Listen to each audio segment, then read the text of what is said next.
Taste the Daily.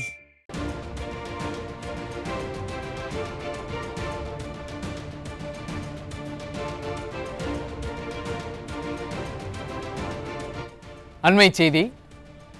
சட்டப்பேரவை நிகழ்வுகளை ஒளிபரப்புவதில் தொடர்ந்து 5வது நாளாக அட்டூழியம் செய்து வருகிறது திராவிட மாடல் அரசு. விதவிதமாக வித்தியாசமாக ஸ்டாலின் அரசு செய்து வரக்கூடிய ஜனநாயக படுகொலைகளை தினம் தினம் நாம் பார்த்து வரக்கூடிய நிலையில் இன்றைக்கும் சட்டப்பேரவை நிகழ்வுகளை ஒளிபரப்புவதில் ஜனநாயக படுகொலையை நிகழ்த்தி வருகிறது ஸ்டாலின் அரசு.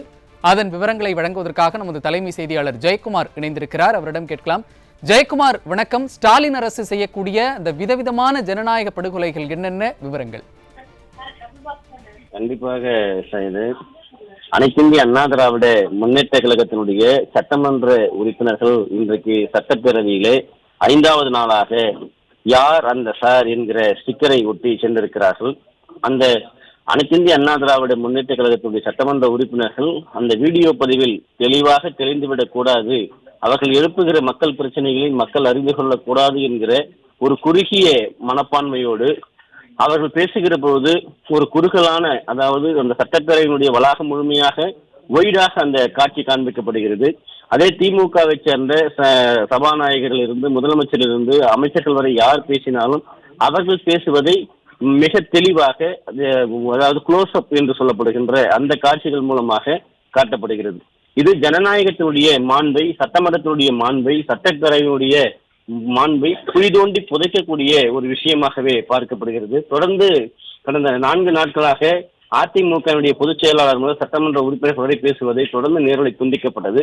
5வது நாளாக இன்றைக்கு நேரலை காண்பிக்கிறோம் என்கிற பெயரில் இப்படிப்பட்ட ஒரு அலங்கோலத்தை இவர்கள் ஏற்படுத்தி இருக்கிறார்கள். அதைத்தான் இன்றைக்கு சட்டமன்றத்திலே ஜனநாயகம் படுகிற பாடு மிகப்பெரிய ஒரு பாடாக இருக்கிறது.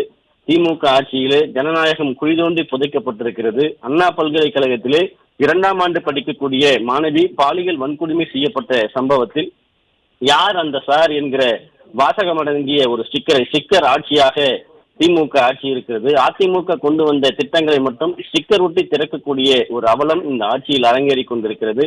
அதனால் யார் அந்த சார் என்கிற ஸ்டிக்கர் ஒட்டியாவது குற்றவாளி இவர்கள் சட்டத்தின் முன் நிறுத்துவார்கள் என்பதற்காக ஸ்டிக்கர் ஒட்டி இன்றைக்கு 5வது நாளாக சட்டப்பேரவை வளாகத்திற்கு சென்றிருக்கிறார்கள். அதிமுக உறுப்பினர்கள் பேசுவதை யார் பேசுகிறார்கள், எந்த இடத்திலிருந்து பேசுகிறார்கள் என்று தெரியாத அளவிற்கு அவையை முழுமையாக ஒளிபரப்பு செய்கிறோம் என்கிற பெயரிலே இருட்டடிப்பு செய்யப்படுகிறது. திமுகவினுடைய ஜனநாயக படுகொலை என்பது ஒரு சட்டமன்ற உறுப்பினர் மக்களால் தேர்ந்தெடுக்கப்பட்ட பிரதிநிதி, அவருக்கு இழைக்கப்படுகிற அநீதியாகவே இது பார்க்கப்படுகிறது. மக்கள் பிரச்சனை குறித்து பேசுகிற பொழுது கூட இப்படிப்பட்ட ஒரு அலங்கோலத்தில் இந்த ஆட்சியினுடைய அவலம் இருக்கிறது. எனவே யார் அந்த சார் என்பதை திமுக அரசு, காவல்துறை வெளியிடும் வரை இந்த ஸ்டிக்கர் ஒட்டி சட்டப்பேரவைக்குள் செல்வோம் என்பதை அதிமுக உறுப்பினர்கள் தெளிவாக இருக்கிறார்கள். நேற்றைய தினம் கருப்பு சட்டை அணிந்து யார் அந்த சார் என்கிற வாசகத்தோடு வந்தபொழுது முழுமையாகவே தொழில்நுட்ப கோளாறு என்கிற முழு பூசணிக்காயை சோற்றில் மறைக்கக்கூடிய வேலையாக அவர்கள் பேசுவதை மட்டும் நேரலையில் காண்பித்துவிட்டு அதிமுக உறுப்பினர்கள் பேசுவதை முழுமையாக துண்டித்தார்கள். தற்பொழுது இன்றைக்கு அந்த நேரலையை பேரவை முழுமையாக காண்பித்து எந்த அதிமுக சட்டமன்ற உறுப்பினர் எந்த தொகுதியை சேர்ந்தவர் பேசுகிறார் என்பதை கூட மக்கள் அறிந்து கொள்ள முடியாமல், மக்கள் தெரிந்து கொள்ள முடியாமல் ஒரு இருட்டடிப்பு செய்யப்படுகிறது. இப்படிப்பட்ட ஒரு சட்டப்பேரவையினுடைய நிகழ்வை நடத்த வேண்டுமா என்கிற ஒரு கேள்வி மக்கள் மத்தியிலே எழுந்திருப்பது குறிப்பிடத்தக்கது.